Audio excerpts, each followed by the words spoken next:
Yes, it's the time of the year when we already get to know who are the films that are going to be part of the Metro Manila Film Fest this coming December. This is Awad Ignacio, the diva that you love.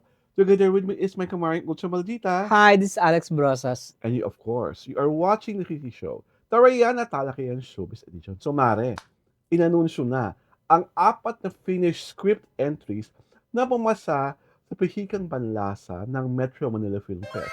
At ang mga pelikulang ito ay ang mga sumusunod. Una, Second Miracle in Cell Number 7 starring Aga Mulak for Viva Films. ang direktor nito ay si Noel Naval. Sumunod, Amir, pinagbibidahan ni Dennis Trillo para sa GMA Films kung saan kasama niya si Will Ashley at si Argus Aspiras. Ang direktor ay si Zig Zig Dulay. Dulay. Susunod, A Haunted Carnival starring Marcel Soriano and Julia Barreto for Regal. Films. Ang direktor ay si Joey De Guzman. na isa sa mga director last year ng Shake, Rattle, and Roll. And of course, The Greatest Showdown na pinagbibidahan nila Vic Soto and Vice Ganda para sa ABS-CBN Productions at APT Studios at ang director ay si June Lana. Ano muna ang makasabi mo sa apat na pelikulang pinili ito for finished script?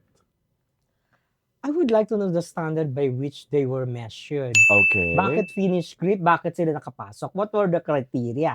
Okay. Di ba? Mm-mm. Kasi, di ba dalawa yung ano to, finished script tsaka yung Finished film. di ba? Oo. So, ito yung finished script. Mm-mm. Di ba? Ano para naging pamantayan ng selection committee kung bakit itong apat ito. But looking at the four titles, mukhang ito ang maglalaban-laban sa box office. Walang kaduda-duda yan, di ba? Horror yung Regal. Yeah. Pasabog yung tambalang Vic Soto at Vice Ganda. Ang hirap kabugin nun, box office-wise. Tapos, tiyak tayo yung mga dramatic elements, paglalabanan ni Dennis Trillo at ni Aga Mulak. Yeah. Sa Second Miracle, Eklat-Eklat. Tapos sa Amir. Diba? So, ito yung, ngayon pa lang, pinasabi na sa atin na ito tiyak yun. Parang sigurado tayong papanoorin ng mga tao. At remember, from the history of Metro Manila Film Fest, maraming mga finished scripts na ang naging super box office hits. Like nung pelikula nung ni Rewind, ni Marian at Ding Dong, yung Call Me Mother, okay, Vice, finished script yon. So, may preceded na mostly to finished scripts talaga ang naging box office sa takilya. I would also like to know what other film scripts were submitted and bakit sila naligwak. Diba? Well, siguro in time we will know kung ano-ano yung mga film scripts na kinabit. Kasi parang parang itinago yung mga naligwak. In-announce lang yung Di ba dapat parang competition ito eh. And ito yung parang ito may mga entry, di ba? Best actor, ito yung mga nominee, chuchu. Tapos, and the winner is, di ba ganon? Baka naman nangyari nung actual press kung in-announce doon kung sino yung mga films na nagsubmit ng script. Tapos, ang inanunsyo na lang, yung apat na napili. Pwedeng ganon, pwedeng hindi rin. Or baka one of these days, may ilalabas naman siguro ang pamunaan ng Metro Manila Film Fest kung ano nga ba talaga ang nangyari at ito talaga ang pinili nila. Kasi kahit sa angulo tignan, kung talaga ang aim talaga ng Metro Manila Film Fest ay box office, itong apat na ito na ang box office. Pero there's this year I think may nabasa ako parang yung ticket mura. Oo, binaba 299. Oo, binaba ang ticket. It will not exceed 299. Oo. Yun ang max. Oo. Diba? At depende pa nga raw sa producer kung kaya pa nilang babaan. I think that's a good sign. Kasi kung 300 pesos, parang okay na yun. Oo, mas maraming makakapanood. Mas maraming taong, ito na lang, ating dalawa na lang to. Nanay ko nga nung nalaman may Vic Soto, Vice Ganda movie, tiyak lang pa daw noorin namin. Diba kasi ang nanay ko, diba, Dabar Cards. Kaya ako updated dun sa maybe dahil nanay ko araw-araw nanonood ng Itbulaga. Hinirkod po. Kaya sabi ko, taon-taon ang pinapanood lang ng nanay ko mamaliwayway ko ng Film Fest, kung sino nanalo ng Best Picture. Ano lang yung Best Picture sa Film Fest, yun lang ang papanoorin namin. Huh? At first time in the history of the Film Fest, so nalaman niyang may Vic Vice, bigla kami manonood. Ang gusto first day. Aray ko. Ikaw, madi. Pipili talaga tayo ng first day. Oo, ano nga yun? Ayoko na bang mahabang pilahan. Oo. Sabi na natin, Dusa ka. sabi ko, mag-online booking ka. Kailangan first day na kanya mapanood. Aray ko. Hindi ko kinakaya ang nanay ko. Ganun kamahal si Bossing Vic. Alam mo, ako, as far as I can remember, the last MMFF movie I watched was yung kay Vilma Santos. What movie? Yung yung with Aga and Nadine Lustre. Yeah. Oo. You were there, di ba? Oo. That was the last MMFF movie na the last napanood ko. MMFF movie I watched was, I watched Firefly. Yung last year, napanood ko rin yung Manila's Finest. Na ata. Kasi yun lang ang gusto kong panoorin. Kasi di ba pag ikaw naman, ano lang gusto mong panoorin, yun lang. Ay, hindi ako talaga nanonood. Ang pinanood ko lang yun because I was invited to di ba? We were invited. Ako kasi, we are not privileged to have that special MMFF passes. So when we watch a movie, it's either we were invited sa premiere night or, just like me, kasi gusto ko yung movie, magbabayad ako. Ako wala akong gustong movie. So sa apat Lalo na to, na parang, local. sa apat na to, wala ka na nasisipuhan. Meron ba dapat? Ay, ang taray.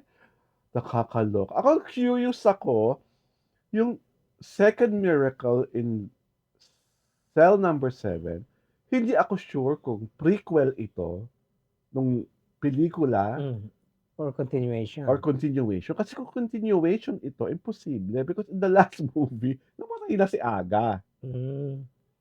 Yung malay mo, na-resurrect. Charot! Kaya man miracle, di ba? Namatay na si Aga, yung character ni Aga sa movie. So, kung prequel naman ito, yung may nagsabi sa akin, kung prequel ito, kailangan pamayat si Aga. Bakit? Dahil prequel, di ba? Ibig sabihin, pag prequel, hindi pa siya nakakulong. These are the circumstances before. Hindi, malay mo, mataba siya tapos nung nakulong siya, saka siya pumayat. Hindi, nung nasa kulungan siya ng number 7, taba-taba niya. Mataba-taba niya. Oo, napanood ko yung movie na yan. Consistent lang yon. Diba? So, na mataba siya, bago siya pumasok, at pumasok siya, mataba pa rin siya. Ano ka ba? That's consistency. So, hindi isip ko, kailangan pa ba si Aga kung prequel? Kasi kung prequel to, ibig sabihin parang binata pa siya, di ba? Wala pa yung batang anak niya. Kung prequel, di ba? Oo. So, okay. So, kasi ang anak ng dalaga no, si Bella Padilla eh. So, sabi ko, prequel? So, sinabi ko, bakit ba naging sequel? At nategi yung character ni Aga. Pero bawag yung thought mo, Miracle. Di ba? Di ba yung kaya nga miracle di ba? At excited ako doon sa Haunted Carnival. Maricel Soriano. Parang yun ang watch ko. Diba? Kasi best element talaga ni Inay Maria yung mag-horror. Diba? At saka we've not seen her in a horror film. For quite some time. And gusto ko na makita ko ng umarte si Julia Barreto, diba? Ay, bakit hindi ba? Diba? Marunong ba siya umarte? Ang tuod nakaka-arte kahit pa paano. Diba? At si Julia Barreto, si Kuya Kim, binuking-booking siya. May post si Kuya Kim na picture. Nandun siya, tapos nandun si Lorenzo. Lucas Lorenzo. Si Lucas Lorenzo, yung kanyang rumored. Pero separate naman sila. Pero kahit pa, syempre sinadya yung pagkakalayo, di ba? Alam na natin yung mga galawan ganyan. Hindi naman tayo elementary student. Na kunyari, hindi pa nakialam, huwag muna tayo magtabi para emirot.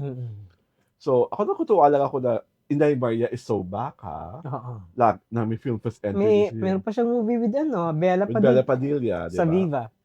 Na coming soon. Inay Maria, di ba? Ayaw na naman ni Ate Shawi ng ganyan. Mas marami kang pelikula. Aray ko. Mas mga pelikula mo, box office hits. Di ba?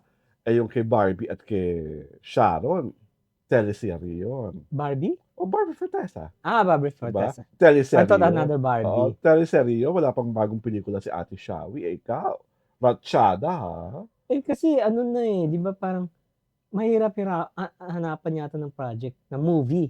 Si Sharon. Si Sharon. Dahil masyado bang pipili? Hindi, parang Ewan ko. Di ba? Di ba? Sexy-sexy na siya ngayon, so dapat nga pwede na siyang gumawa ng bold movie ulit eh. Diyos Di ko. ba? First time, wala namang sa gawa siya ng VMX. Ay! Ay! Naloka And ako. on that note, this is Alan Ignacio, the diva that you love. Together with me is my kumaring Ulso Maldita. Nahilo ko. Hello. This is Alex Brosas. And My you God. are watching the Hitty Show, the Rayana Talakian Showbiz Edition.